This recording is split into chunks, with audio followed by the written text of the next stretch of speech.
How's it going, you guys? So, I'm just sitting here drinking my morning coffee with a little bit of yerba mate mixin', and I'm also drinking some Mucuna.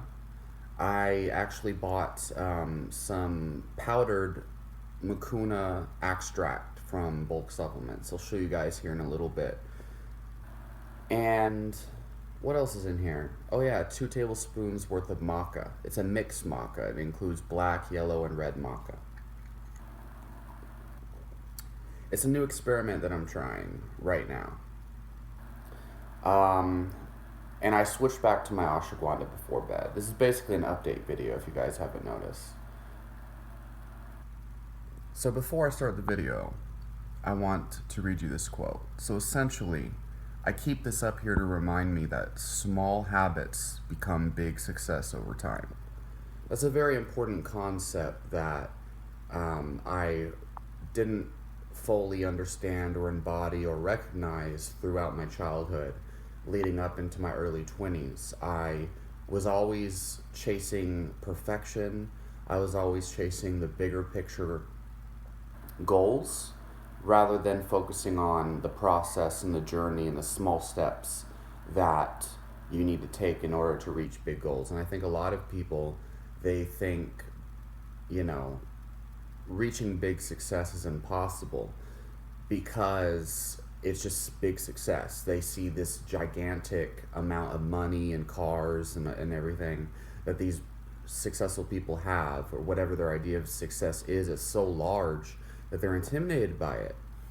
And it's very easy to just give up because the mountain is so large. They don't see the steps you got to take to climb up that mountain.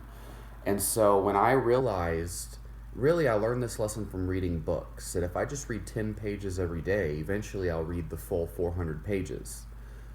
And that's how you get huge textbooks read that are so intimidating you don't even want to start. So I keep this up there to remind me that every single day the little habits that I embark on create the bigger picture.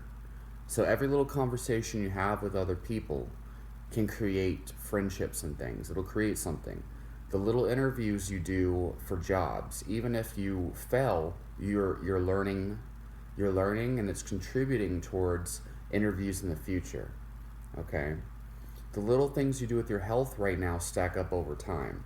The little bits of snack cakes that you eat, if you eat them consistently enough, they can become negative health consequences later on. You know, it's the same concept goes for people who they say, oh, age, you know, as you get older, you know, you just get unhealthier, you lose your energy, you get fatter, and there's nothing you can do about it. It's just age. You get injured. You know, being an athlete, I hear this all the time. And I recognize that it's the small habits that they've developed that stack up over time, and they become negative health problems. When you become 60 years old, that's a lifetime of nachos and chicken fried steak and sodas that your body it hits a point where it can't take it anymore. You know, you think, oh, when I was younger, I used to be able to eat whatever I want. Like, if you were eating healthy for those 60 years of your life, you never would have ended up that way.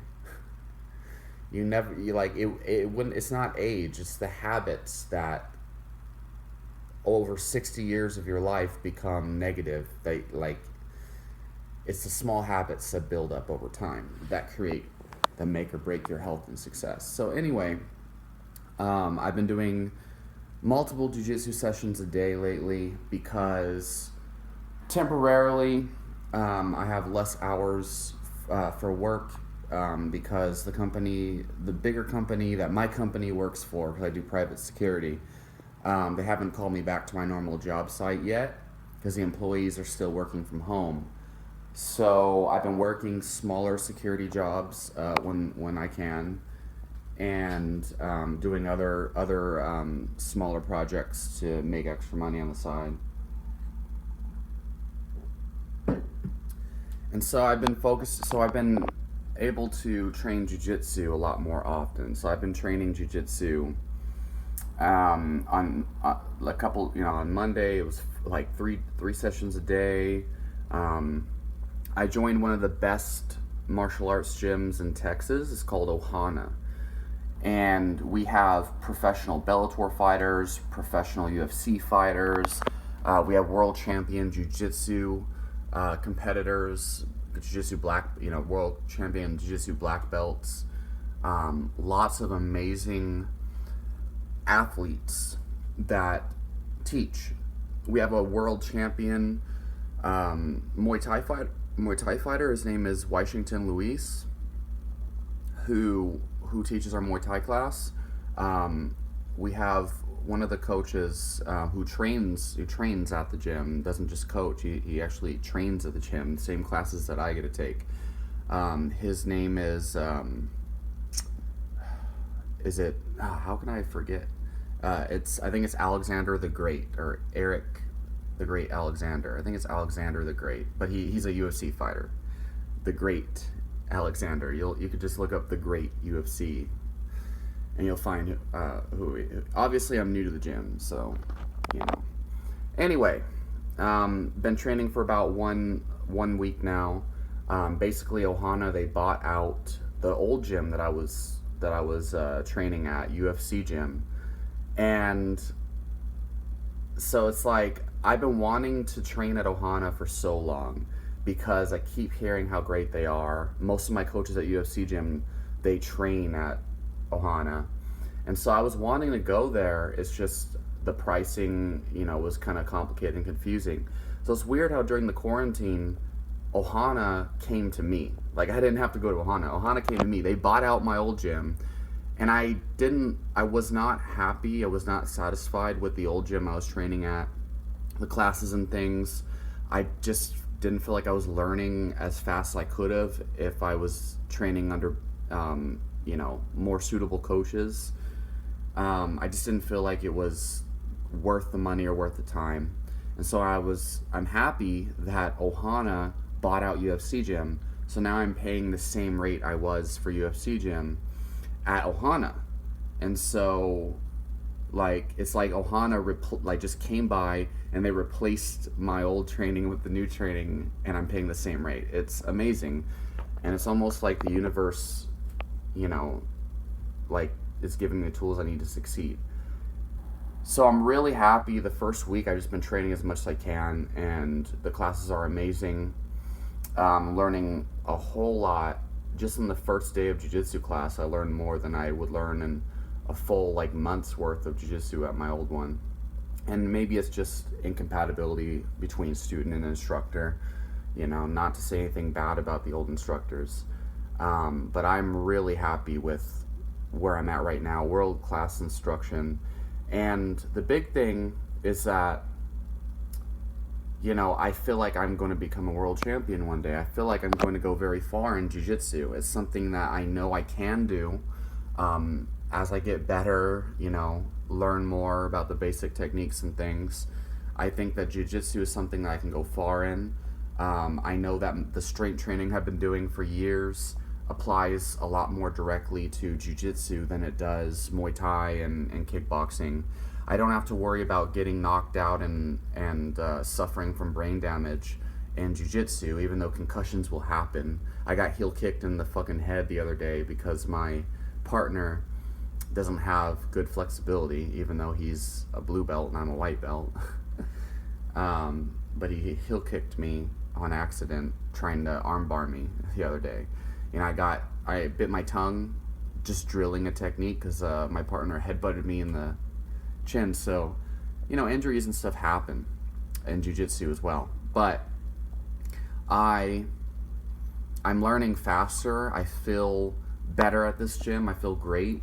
I'm able to train more frequently. They have a better schedule, so even when I start working my normal job site, I'll be able to get in 2 to 4 jiu-jitsu sessions before 6 p.m. even strikes. It's a great feeling seeing all of the purple belts and the blue belts and stuff. Obviously they've been training longer, they have more experience, but I'm the best conditioned person in the room besides the instructors and some of the other guys. Most of those people in jiu-jitsu, and and I've seen this not just in many different schools, they don't do strength and conditioning on the side, and a lot of them, they're fat, they're out of shape, they get out of breath really easily, they'll roll like 3 sessions and then be winded.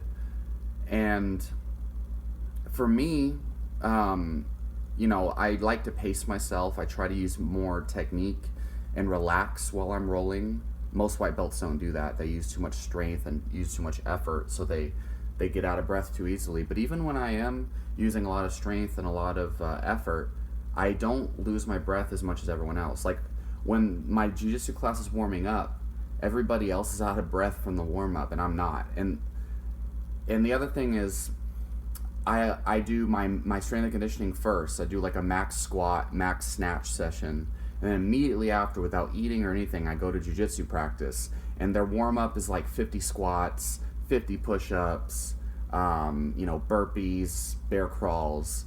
And I just did a max strength session, and I'm fasted, and I'm on a low-carb diet, and I'm outperforming all of the rest of them. I'm able to get through the warm-up, and it feels like a warm-up where everyone else are out of breath after the first like 20 reps, and it feels like a max effort workout for them. Like they're out of breath on the warm-up, and then when they're doing drilling, they're out of breath. So, and that's for a lot of schools, by the way. I'm just saying, like, it feels good to be conditioned, and that just goes to show you that strength and conditioning is very important for jiu-jitsu. So yeah, and then I did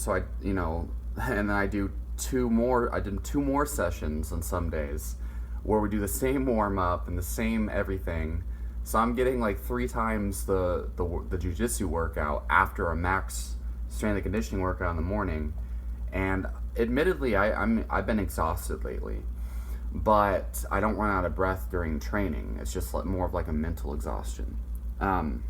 So, yeah, I guess that's a lot of what I've been working on lately. I'm getting recertified through National Academy of Sports Medicine for my personal training exam on tomorrow, actually. Tomorrow morning I'm taking my final exam, and I plan to do amazingly well. I've studied vigorously. I was supposed to get my certification back in March or April, and so I had to postpone it because of the coronavirus and everything. So I'm glad 2 months later I finally get it. And personal training is starting to pick up more in commercial gyms now. So looks like everything's going to be okay. It was just postponed momentarily. Let's see. So I'll show you guys. This is Mucuna Perens extract that I just started taking today. We'll see how it stacks up to the Now Foods, and we'll see what I get like as far as effects. I ordered this big bag of ashwagandha, and I didn't realize it, but this is a whole pound, and it was only like $13 on Amazon. And the bag that I had gotten previously was only 6 ounces, and I paid about, I think its normal price about $12 in store. So that's a really good deal on ashwagandha. So I take ashwagandha before bed, about a teaspoon, and it knocks me out within an hour. I find that it does work better if you combine it with reishi mushroom, but to save money and to just isolate ashwagandha's effects by itself, I'm only taking ashwagandha before bed, and I'm taking a teaspoon. I'm bumping it up to a teaspoon and a half. There's so many other benefits from ashwagandha for like sports performance and testosterone and cortisol, and so I like the idea of taking ashwagandha before bed to help with sleep, knowing that there's other benefits to it as well. Knowing that it's highly regarded in India as their basically equivalent to ginseng. And if you combine that with the science, the evidence on Mucuna, you realize that I'm taking an amazing stack for performance. It's probably the closest thing you can get to, like, well, let's just say it's an amazing stack. So I'm looking forward to seeing the benefits, right? And taking the Mucuna alongside my coffee so far, I feel really fucking relaxed, man. I don't feel jittery at all. Wow. So, yeah, this is an update video.